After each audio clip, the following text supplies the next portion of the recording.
사도행전 18장 1절에서 11절 말씀 함께 교독해서 읽도록 하겠습니다. 그 후에 바울이 아덴을 떠나 고린도에 이르러 아굴라라 하는 본도에서나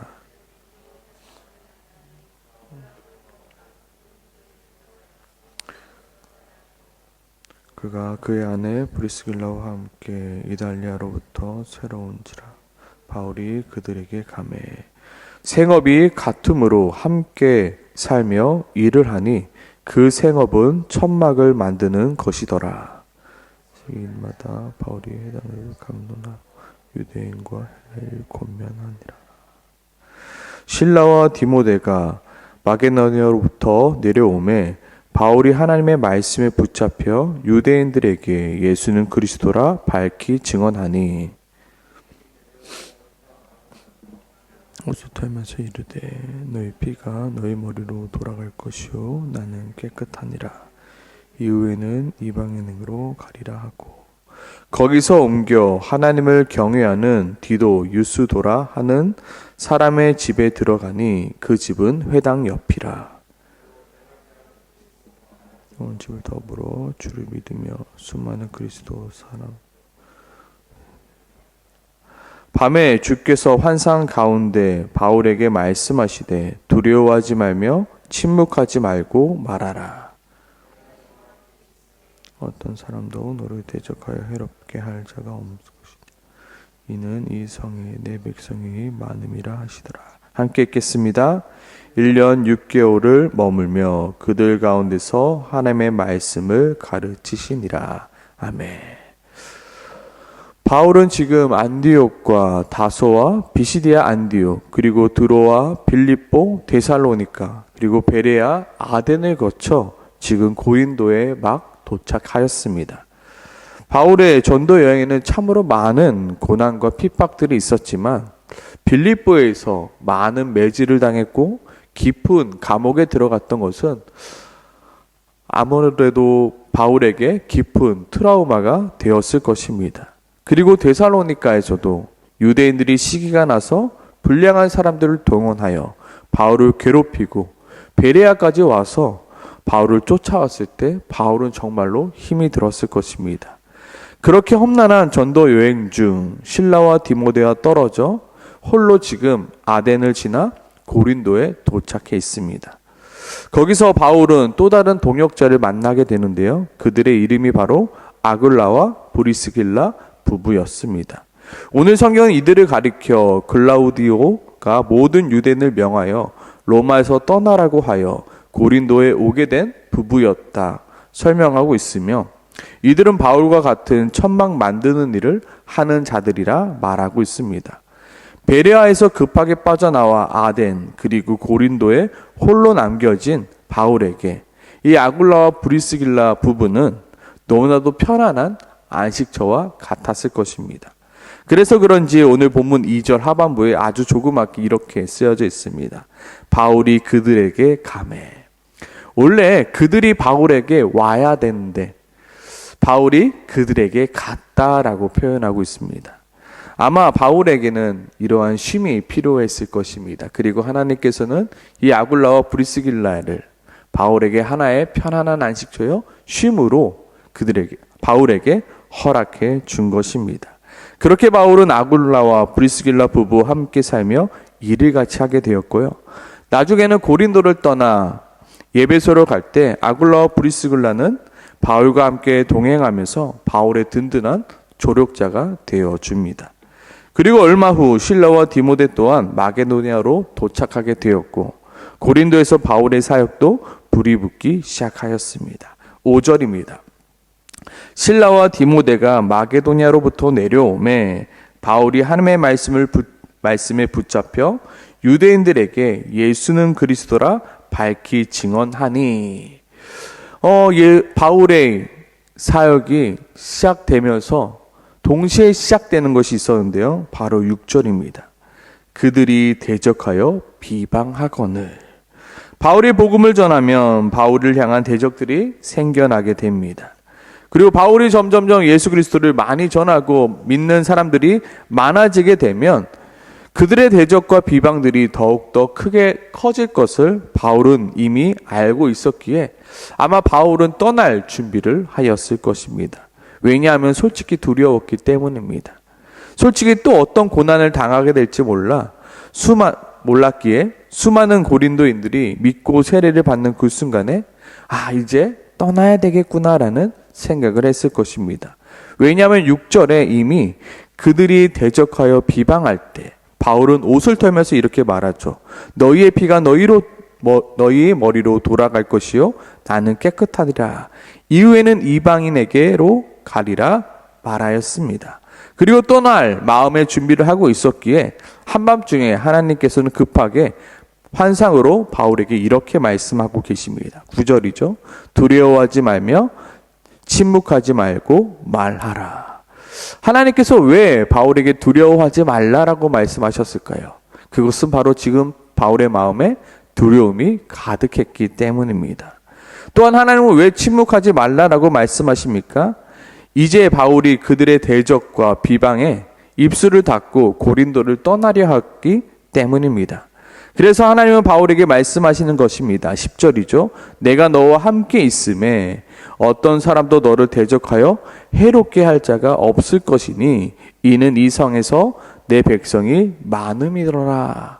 그러므로 뭐 하지 말라고요? 너는 떠나지 말고 머물러라 말씀하고 있는 것입니다. 하나님이 바울에게 고린도에 더 남아줄 것을 말씀하였습니다. 그리고 바울은 하나님의 말씀에 순종하여 11절에 보니까요. 1년 6개월을 머물며 그들 가운데서 하나님의 말씀을 가르쳤다 말하고 있습니다. 과연 밤에 하나님께서 환상 중에 바울에게 하신 말씀을 바울이 듣고 100% 그 두려웠던 마음이 완전히 싹 사라졌을까요?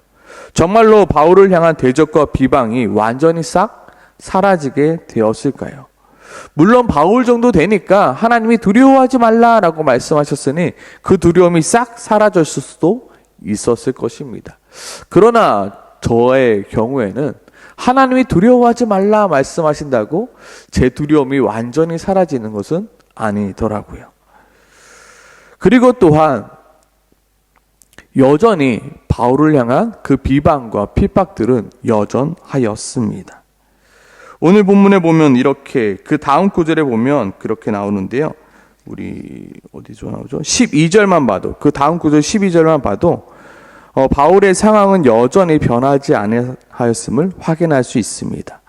갈리오가 아가야 총독이 되었을 때 유대인들이 일제 일어나 바울을 대적하여 법정으로 데리고 가서 여전히 하나님이 바울에게 두려워하지 말라 내가 너와 함께하리라 말씀하셨음에도 불구하고 여전히 바울을 향한 비방과 여전히 바울을 향한 핍박은 여전하였습니다.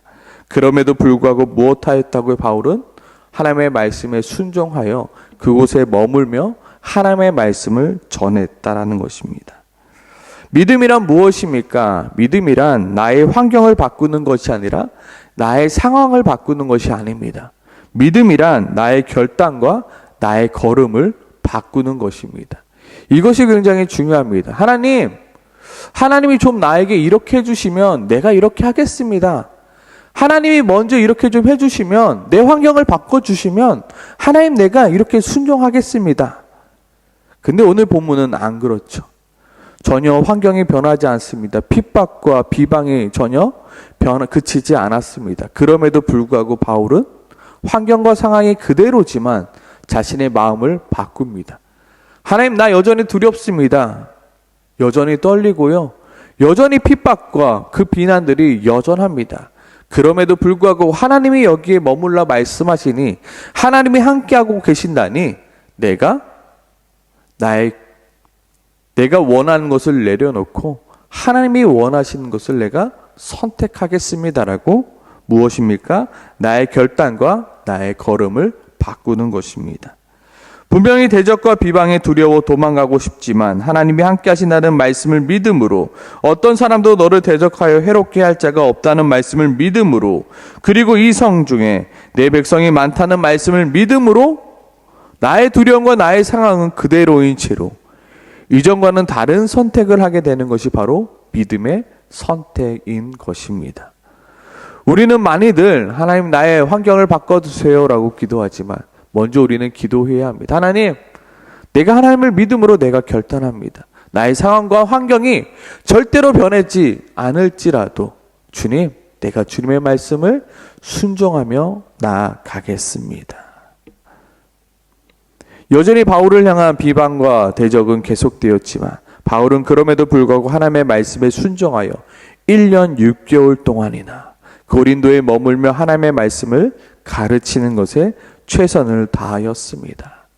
이번 주 내내 제가 이러한 말씀으로 말씀을 전했습니다. 우리는 감독자가 아니다. 우리는 감독이 아닙니다. 그 신을 결정하는 것은 우리의 몫이 아닙니다. 하나님이 그 신을 결정하시는 것입니다. 지금 이 신이 호러 장르인지, 이 신이 로맨틱 신인지, 아니면 코미디인지 그 장르를 결정하시는 것은 하나님이십니다. 지금 이 장면이 내가 쫓기는 장면인지, 아니면 내가 편안한 장면인지, 정말로 내가 위험천만한 장면인지 그 신을 결정하시는 것은 하나님이십니다.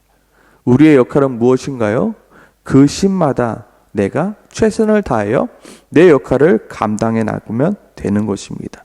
바울에게 하나님께서 주신 역할은 무엇입니까? 두려워하지 말며 침묵하지 말고 말하라입니다. 그 씬의 그 장면 속에서 바울이 할 역할은 말하는 것이었습니다. 바울은 자신의 상황과 자신의 환경과 상관없이 두려워하지 않고 하나님의 말씀을 가르치는 것에만 열심을 낸 것입니다. 그리고 하나님은 그 일을 위하여 새로운 인물인 아굴라와 브리스길라의 부부를 새롭게 허락해 주신 것입니다. 하나님께서 우리에게 맡겨주신 사명은 각각 다를 수 있지만 그 목적은 동일합니다. 그 하나의 목적을 가지고 우리는 나아가는데요. 그것은 바로 무엇입니까? 바로 하나님의 영광을 위해서 살아가는 것입니다. 우리가 먹든지 마시든지 무엇을 하든지 무엇을 위해서 살아갑니까? 하나님의 영광을 위해 살아가는 것입니다. 우리의 맡겨진 역할은 다 다릅니다. 하지만 우리의 최종적인 목적은 무엇입니까? 그 신에서 우리가 해야 될 것은 무엇입니까? 바로 하나님의 영광을 위해서 살아가는 것입니다. 우리가 해야 할 일은 각자에게 맡겨진 사명을 통하여 하나님의 영광을 위하여 열심을 다하면 되는 것입니다. 저는 이 말씀의 자리에서 열심히 말씀을 증거하면 되는 것입니다. 우리에게 각자 맡겨주신 사명은 다르지만, 역할은 다르지만 그 역할에 충실하여 살아가면 되는 것입니다. 불평하지 않고 원망하지 않고 실망하지 않고 낙심하지 않고 하나님을 믿음으로 나의 역할을 잘 감당해 나가면 되는 것입니다. 하나님께서 어떤 역할을 맡겨주셨습니까? 엄마의 역할, 부모의 역할, 남편의 역할, 아내의 역할, 또한 교사의 역할, 권사의 역할, 참 많은 역할들을 우리에게 맡겨주셨습니다. 우리가 할 일은 무엇입니까? 그 맡겨진 일들에 충성을 다하여 일하면 되는 것입니다. 불평을 내려놓고 낙심을 내려놓고 절망을 내려놓고 두려움을 내려놓고 설령 내가 두려움에도 불구하고 설령 내 환경이 여전함에도 불구하고 그 역할을 충실히 감당해 나가면 되는 것입니다. 오늘 하나님께서 바울에게 주셨던 말씀입니다. 내가 너와 함께 있겠노라. 두려워하지 말라. 놀라지 말라. 내가 너의 오른손을 붙들어 주리라. 말씀하시는 하나님이십니다. 이 말씀은 우리에게도 동일하게 주시는 말씀입니다. 내가 너와 함께 있음이 두려워하지 말며 내가 너에게 주었던 그 사명대로 살아가라. 여러 가지 걱정, 근심, 두려움들이 있지만 그 두려움들 모두 다 나에게 맡기고 너는 내가 너에게 주었던 그 사명들, 내가 너에게 맡겨준 그 역할들에 충실하라 말씀하는 것입니다. 오늘 이 새벽에 우리 이렇게 기도했으면 좋겠습니다. 하나님, 수많은 핑계들과 수많은 변명들로 하나님이 나에게 주신 사명대로 살아가는 것을 포기하는 것이 아니라 이 시간 다시 한번 하나님께서 나에게 주셨던 그 사명들을 내가 감당하기 원합니다. 하나님, 내가 믿음으로, 무엇을 믿음으로요? 하나님이 나와 함께 하시는구나. 그것을 내가 믿음으로 두렵고 힘들고 절망적인 순간 가운데서도 내가 포기하지 않고 그 역할들을 충실히 감당할 수 있는 우리가 되게 해달라고 이 새벽에 함께 같이 기도하며 나아가길 소망합니다. 함께 기도하겠습니다.